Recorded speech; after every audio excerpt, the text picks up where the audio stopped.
first, we're excited as a football program to be going back to Peach Bowl. Obviously, one of 8 teams left in college football. That speaks for itself for everybody who's left playing games when it comes around New Year's time. We'll take opening comments from both head coaches. We'll start first with Texas coach Steve Sarkisian. Coach, go ahead with your opening comment. All righty, thank you. First of all, this is a heck of an honor to be participating in the Peach Bowl against Arizona State. Obviously, it being the quarterfinals of the college football playoff, but to be part of this game is a fantastic honor and one that we're really proud of that we've gotten to this point. We obviously have a ton of respect for Arizona State and the job Coach Dillingham has done. They're a very good football team. You don't win the Big 12 as we know how hard that is around here to win a Big 12 championship, and doing it in their first year in the conference. His second year at Arizona State is a heck of an accomplishment. I touched on earlier, they're a plus 14 in the turnover margin, with only 8 turnovers, and they've created, I believe, like 22 turnovers defensively. They pride themselves on running the ball. Skattebo is a heck of a player. He's got a ton of fans in our building, I can tell you that. We didn't know we were getting ready to play Arizona State, and we've been watching them here for about the last year and a half, and like, this guy's a monster.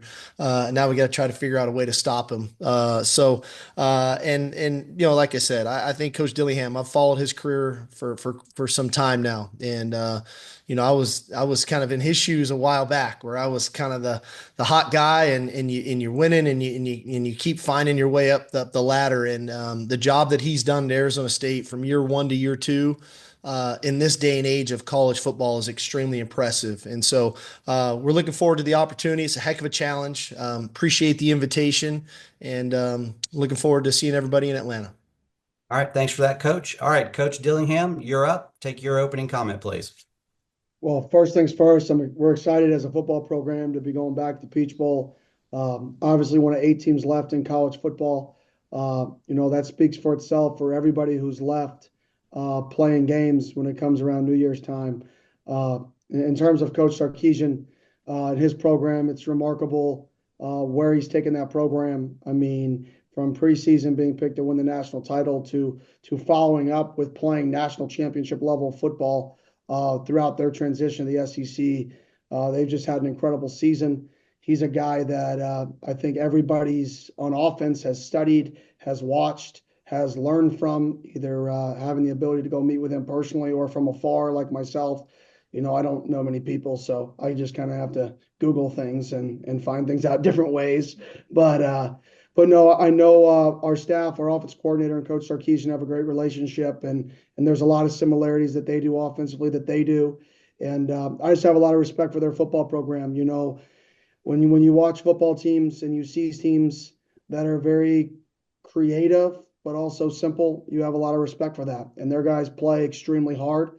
They have extremely good players that play extremely hard, which is not fun to play. You would like extremely good players to not play hard, but they have the combination of their players are very good and they play hard. And they're very fundamentally sound across the board. And this is going to be, like I told our guys this morning, this is going to be a great challenge for us to compete versus a team that has spent 4 years preparing to compete for a national championship. And we're in year 2, and we're excited for the opportunity to do it at the Chick-fil-A Peach Bowl in Atlanta with 8 teams left. Thank you. All right, thanks, Coach. Appreciate that. All right, we'll go right into questions. Again, please make sure your name and outlet are listed on your screen. Get your hand raised to get into the queue, and we will lead off with Terry Middleton. Go ahead, Terry. Coach Sarkisian, during the last game against Clemson, Texas only had 2 penalties. This suggests that you guys are preparing in a physical, a mental way that you never had such low penalties. And I'm just curious if you would take us in to how you guys are preparing. I know you're going to probably say it's just like we always do, but it seems like the bar has been raised. Can you just walk us through what's going on inside the locker room? Yeah, Terry, we had a real come to Jesus meeting after the SEC championship game when we essentially lost that game because of penalties. And we just said, we're not going to do that anymore. And we're going to play as clean football as we can play, as fundamentally sound football as we can play, still be aggressive. We never want to lose our stinger and we never want to lose our aggressiveness, but we can play smarter. And, honestly, I critiqued one of the penalties that we got today. You can't hit the quarterback late, and that was one of our two penalties Saturday. So we're continually trying to preach playing smarter football, as well as playing hard and playing tough and playing physical. But quite frankly, that just came out of a come to Jesus meeting coming out of the SEC championship game. Coach, thank you. All right, we'll take our next question from Bob McManaman. Go ahead, Bob. Yeah, this is for Kenny. Coach, you mentioned Google. I don't think you needed to use it to remember Frank Kush, but I'm curious if there's things from the Kush era when he started was at that Peach Bowl in 1970, and if the influences from him at all and the legacy he left, is that something you've kind of embraced a little bit into your own formula of success here as you get started? Yeah, obviously Frank Kush, I mean, he's all over our walls. He is the history of this program. He's a big piece of the history of this program, and he's a big piece of the president of the program. And his toughness that he instilled in football team, and the football teams that he coached here are something that those guys still live with. Those guys are better people because how Frank Kush coached and how challenging it was to play for him and how much his guys loved him. And I would hope in 10, 15, 20 years from now, our guys have a very similar feeling about myself and our staff, that we impacted their lives far beyond the game of football. Thank you. All right, we'll take our next question from Josh Newman from Lone Star Live. Go ahead, Josh. Yeah, hey Steve, you said Saturday night that Cam Williams was on his way to have an MRI. How did that go? And then behind that, just now that you've seen some film, what did you think of the way that Trevor Goosby played in place of Cam Saturday night? I'm going to make a joke here, and it has nothing to do with you, Josh. I'm watching Judge Judy at the bottom of this Zoom right here. I'm not sure who's got that cooking, but it's kind of me, I swear. Anyway, sorry, Kenny, I apologize, but so Cam, again, not as serious as we thought. Again, that was more of a precautionary MRI, so we feel comfortable about that. I thought Trevor did a really nice job. I highlighted him this morning with the team. They had an elite defensive end, first round draft pick defensive end. I thought he held his own, more than held his own. And for a guy to think, he's been a backup all year, and against A&M, 7 plays in, he goes and plays left tackle in that game, plays left tackle against Georgia. And then he thinks, okay, I'm back as a backup. And then, in this ball game, in the second quarter, he gets thrown in at right tackle against a pretty good pass rusher, a couple pretty good defensive ends from Clemson. So he's been kind of thrown to the fire here pretty good. And I got to give him a lot of credit. He's held his own. He's shown not only the physical fortitude, but I think the mental fortitude, the mental toughness when he's been going against some pretty elite players. So I've been proud of him.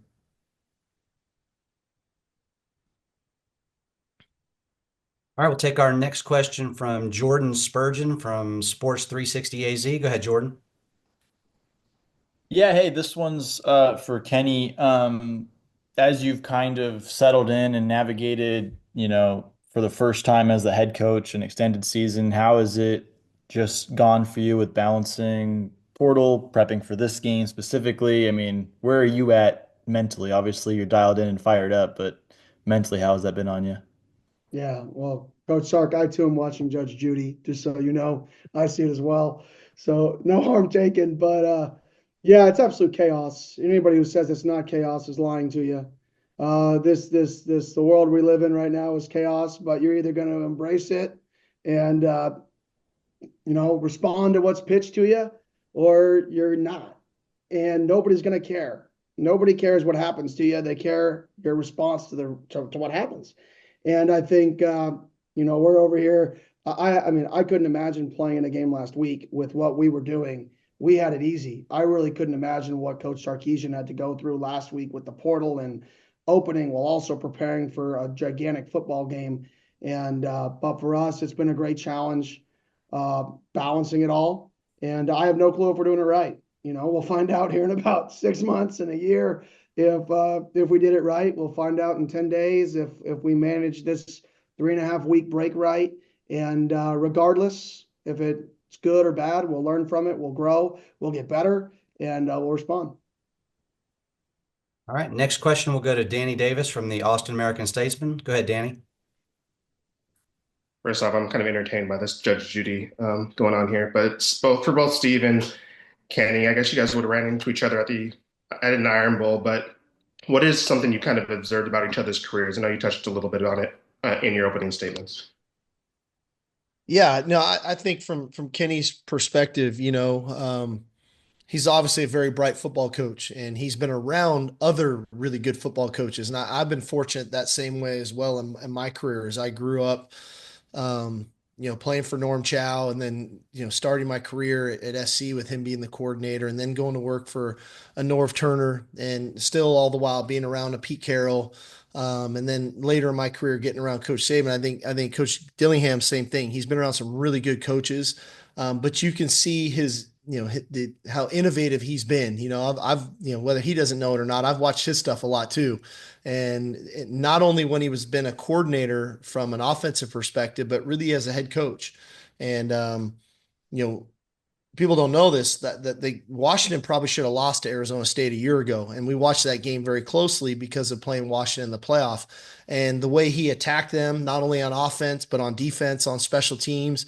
That was a head coach that was trying to win the game. And so I have a lot of respect for him in that approach. This isn't, a lot of guys put on a head coaching hat and then they go find that head coaching manual and they just kind of cookie cutter it because that's how we're supposed to do it. And I give him a lot of credit. And I have a lot of respect for him because he does what he thinks is the best thing to do. And sometimes that's not always what the manual says to do. And in this day and age of college football, we all have to continually evolve. And I think he's blazing a trail for some older coaches to look at, to say, hey, maybe there is a better way. We don't have to always do it the way we've always done it before. And I think we've all got to think that way. This is a new era. There's a lot of change going on. And so we've all got to think outside the box a little bit. And I credit him for doing that. They've done a nice job. Yeah, in regards to Coach Sark, I mean, I was a high school coach when he started his career as a head coach, and the way he's evolved offensively, there's a lot of good offensive schemes out there, and then there's offensive coaches who change their scheme and are constantly getting better. And I think that's something that he's done as good, if not better, than anybody in the country. Is if you turned on his tape from 10 years ago, it's going to be unrecognizable to his tape right now. And that is very challenging to do when you're successful. When you're successful, you want to keep doing what got you successful. And it's very challenging, in my opinion, to be humble enough to constantly, continually adapt to the current landscape of the rules. You can't cut block on the perimeter, right? To RPOs and how they and change the game in terms of substitution patterns. And now you can slow teams down that sub late. You couldn't do that 15 years ago. Like, he has always adapted with the game and almost been ahead of the curve a little bit. And that's really challenging to do. And it's a testament to, one, how hard he works, because you can't adapt unless you study. So he's always studied, and I've always been able to kind of steal a few things from him. I mean, I really remember when he was at Washington and way back when, he was a big FIB guy. And he was one of the first people to really dive into FIB and challenge people with how they play the big nickel and what to do. And I was like, well, what is he doing? This makes no sense. I couldn't process it. I was trying to learn it. And but all of that stuff that he's done, he's just constantly evolved and evolved and evolved to get to why he's where he's at right now, which is one of the best offenses in college football. And I think that same philosophy he carries over as a head coach in terms of, there's no stagnant. People aren't stagnant in that program. And I think you can see that his offensive philosophy is becoming the program philosophy, which is, it's pretty impressive when you are young, innovative, and you continue to evolve throughout your entire career. And just got a lot of respect for him. All right, we'll go next to Joe Cook from Inside Texas. Go ahead, Joe. Steve, you're going to look across and see a lot of guys who are in your building. How does that change, and what's that like, especially in a game like this? And then for Kenny, Similar thing, a lot of guys in Burnt Orange are now playing for your team in Tempe. What will that be like for those players? I think this is college football in 2024, and moving forward. It's almost got a little bit of an NFL feel that way, and I'm happy for all those guys, especially the guys that are having some success in Coach Dillingham's program. In this day and age of college football, it's about creating opportunities for our young people, and the way the transfer portal works, and when new coaches get jobs and half their roster, I'm sure when Kenny took over at Arizona State, jumped ship, and now he's trying to fill his roster. And so that creates opportunities for other players and other programs to maybe go there and contribute and find a role that's different than maybe their role was here, and vice versa for that matter. And so I'm happy for all those guys that they had this opportunity. You transfer schools and you never know. Wait, am I going to transfer? Do I have an opportunity to get in the college football playoff? Are those things a reality?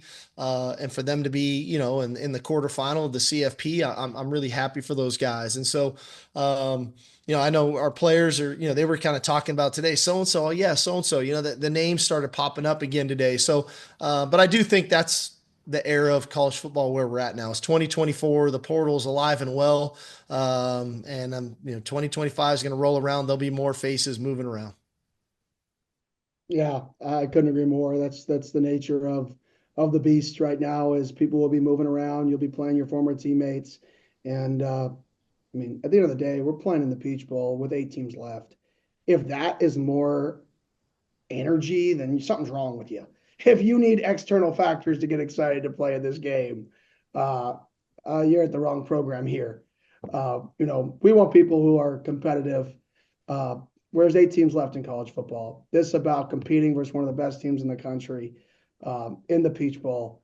And all 120 of our guys get to go. All 120 of their guys get to go and experience what college football is about.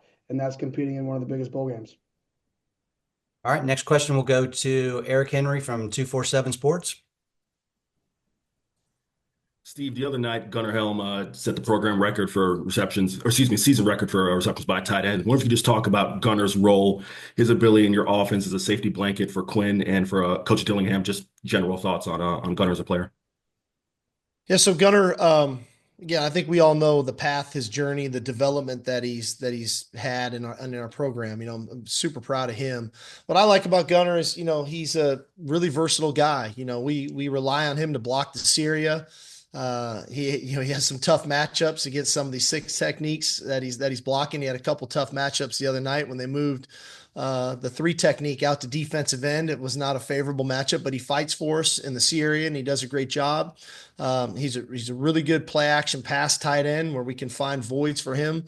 But he also has evolved his game now into a down the field threat and a guy who can make plays with the ball in his hands with yards after the catch. And I do think his catch radius is a positive of his, and I think Quinn trusts that from him, that he's going to be where he's supposed to be, and that his catch radius is what he is, and so he can place balls in certain spots that he knows maybe if Gunnar doesn't catch it, it's probably incomplete. And they've just got good rapport. They've been together for 3 years now, and I think there's a lot of trust there.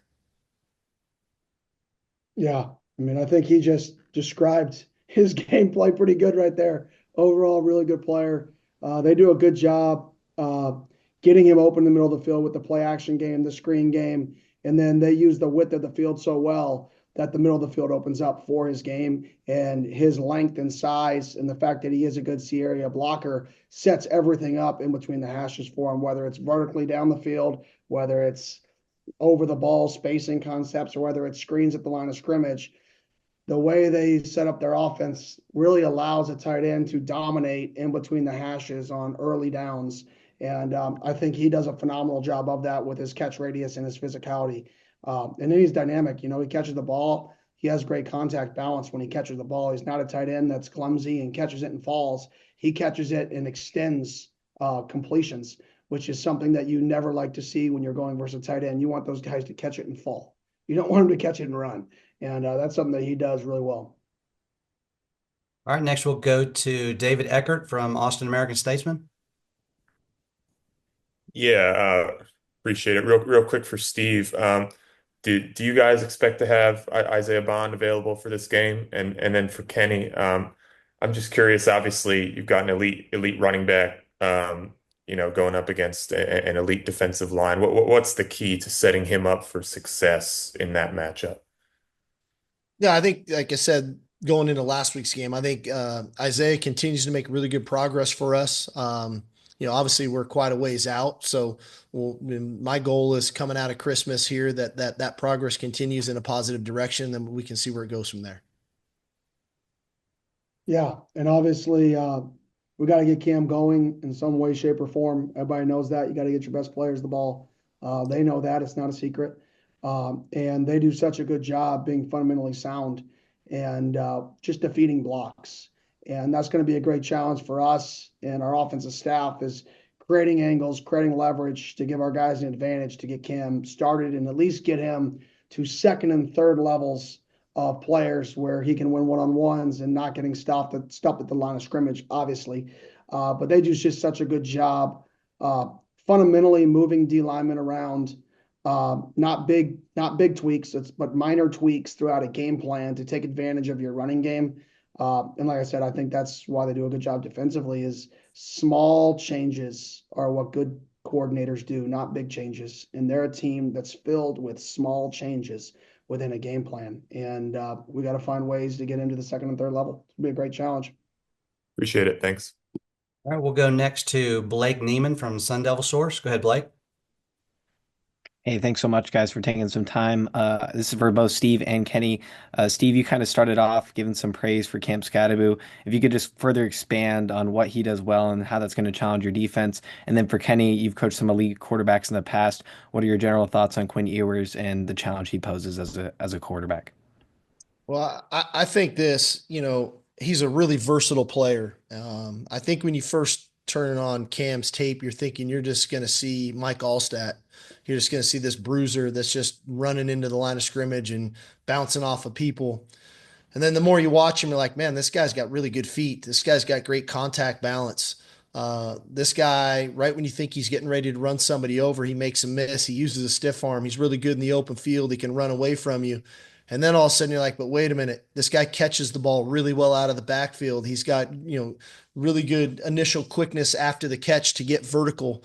And so he's a really versatile player. I was hoping he was going to be kind of a one-dimensional guy. When you just kind of watch Sports Center and different things but all of a sudden you start looking at the cut up of him and the explosive plays and how they're happening.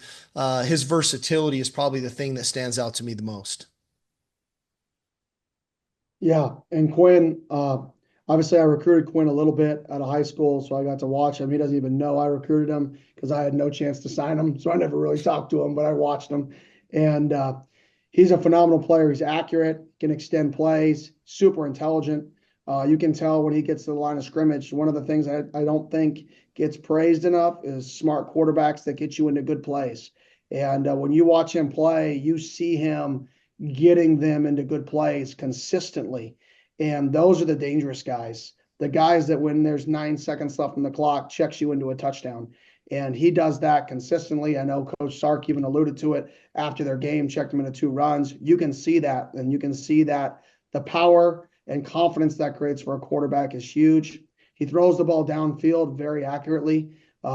And like I said, he makes people miss. I mean, in the pocket, he's hard to bring down. His pocket awareness is really high. And then when you can throw versus one-eye teams outside the field numbers as a quarterback, that's a complete eraser. When you can throw the ball and you have confidence throwing the ball outside the numbers of the field in single-eye defense, that erases single-eye defense for the most part. And he has a lot of confidence in that, and they do a lot of things to get the ball out there, which puts stress on the defense. So kudos to him. All right, we're going to try to get to as many questions as we can. Time for a few more. Let's go next to Chip Brown from Horns 247. Go ahead, Chip. Hey, Steve. As well as y'all ran it against Clemson, you did have some runs stuffed in short yardage situations. I just wondered after looking at the film if there was any trend there. Some bad planning, some bad execution, without getting into the particulars on which plays were which. It was probably could have planned it a little better. and we definitely could have, in a couple instances, executed better. So, I hated that because I think a couple of those could have really changed the momentum in the game. The one was after a turnover, and we had an opportunity to go up 28-7. We didn't capitalize on that. And then the other one there, we had I think it was 3rd and goal from the 2, and we lose a couple yards, and we settle for the field goal, which we got 3 points. But those two incidents stand out to me the most. But I think it was a combination of things.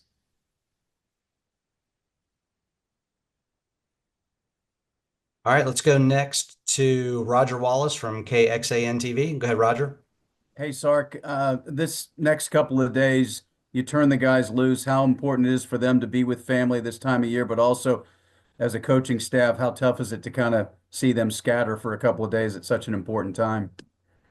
I do think it's important. It's been a long grind for us. We started August 31st.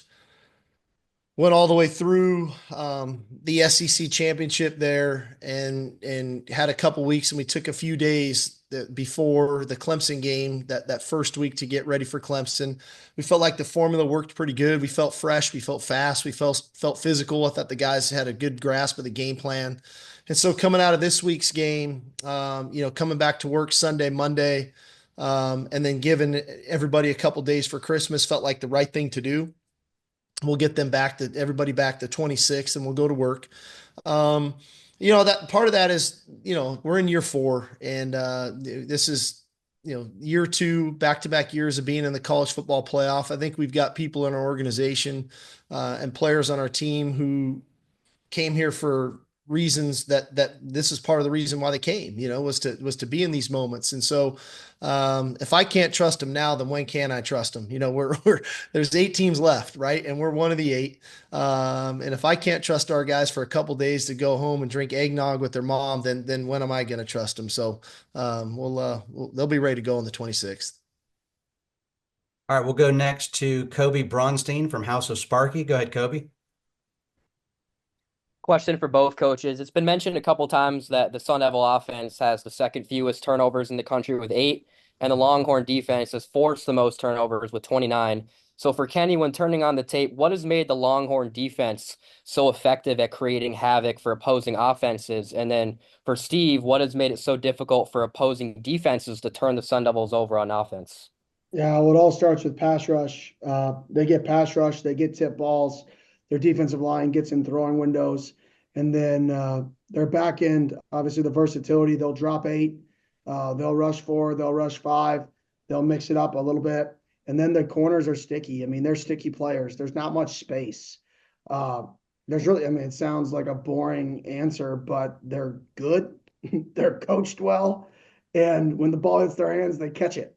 And then the pass rush, like I said, everything starts with impacting the quarterback. When you talk about turnovers, and they impact the quarterback enough, and they get enough tip balls to create some like bonus turnovers, I would call them, which are the tip ball turnovers. Those are like additionals. So they're just well coached. They're where they're supposed to be. They're talented. And then those guys play hard, so they're around the football. And that's a good combination to create takeaways. I think on the flip side, when you look at it, I think when you have a runner carry it as much as Cam carries it, and to think as a team, they only have 3 fumbles on the year. And so to me, that tells me they practice, ball security, that you just don't not fumble the ball. You work at not fumbling the ball. You work on stumble bum. You work on, 2 hands on the ball and contact, not switching the ball. The ball's in their outside arm. That's fundamentally right when they carry the ball. And the second thing, I think the quarterback makes good decisions. I think he has only 5 interceptions on the year, so he's making good decisions. They've got a great plan. I know, obviously, with Kenny's background and Marcus Arroyo, the OC, those guys are really good football coaches, and so they put together good schemes. And you can tell the quarterback's really well coached up. He makes good decisions. There's not forcing throws. He trusts his guys to go make their plays. But at the end of the day, if you're holding on to the ball and then your quarterback makes good decisions, that's about all you can ask for. And they're getting that, so it's a credit to them. On the flip side, we know the issues it's caused us. We've had, a strange year when it comes to the turnover bug that we've had, and it's come at odd times, and it can change the impact in games. And they've done a great job of controlling football games by not turning it over. All right, time for a couple more. Let's go to John. I'm not going to try the last name. John from Fox 7 in Austin. Is it High? Hi, it's high. It's Okay. high. All right, I got you. All righty. This is for both coaches as well. Coach Sark, you talked about being proud to get to this moment. You've always talked about how much you love this team. How much confidence do you have going into this game? And for Coach Dillingham, you say you're going against one of the best teams. Do you like your chances going into this one? Well, I'm definitely proud of our guys. Like I said, it's been a long season, and having gone to the college football playoff a year ago and literally being inches away from playing for a national championship, and knowing what the goals were coming into this season, and to be back in the college football playoff when 4 of us were in the CFP a year ago, but we were the only team that made it back into the college football playoff in an expanded version of 12 teams. There's a lot to be proud of, but mostly I'm proud of our veterans, our leaders, our seniors, because those guys went through 5 and 7 in year one. They went through 8 and 5 in year two. And they didn't jump ship. They hung in there with us. They believed in what we were doing. Going into last year and not finishing it the way we would have liked. And then to get back again this year, I just think, like I said, it's a credit to the leadership on our team. This is a heck of a challenge. Like you're not a conference championship team, especially in the Big 12. I want to remind everybody, like, we were in that Big 12, 27 years? We won 4, okay? This is their first year in, and they won a Big 12 championship. Like, it's a really hard thing to do. They're playing with a ton of confidence right now. The last 2 months, I think they're playing as good as football as anybody in the country. And that's a credit to Coach Dillingham and their staff and in building their team as they've gotten better and better as the years gone on. And it's clear as day to see when you watch the tape. So it's a heck of a challenge for us. Yeah, obviously, our guys are excited to go be able to compete versus one of the Blue Bloods and compete versus one of the best teams in the country. And like I said at the start, you turn on the tape and the way they've recruited, the way they've coached this football team, this is a team that, preseason could win a national championship. Last year could have won a national championship. This year can win a national championship. And all you want to do is the opportunity to compete versus the best. And I think any competitor, and regardless of what you do, you want a chance to compete versus the very best. And if you don't want to do that, then you're not a competitor. And I think that's what our guys are excited for, is that opportunity. And, I'm excited to see our guys get out there and be able to do just that. We're 14-point underdogs, and rightfully so. Rightfully so. We're playing a really, really good football team. But at the same token, I'm excited to see our guys go compete as hard as they can compete for as long as they can compete, play smart and tough football, take care of the ball, and be about the team for 60 minutes and see what happens.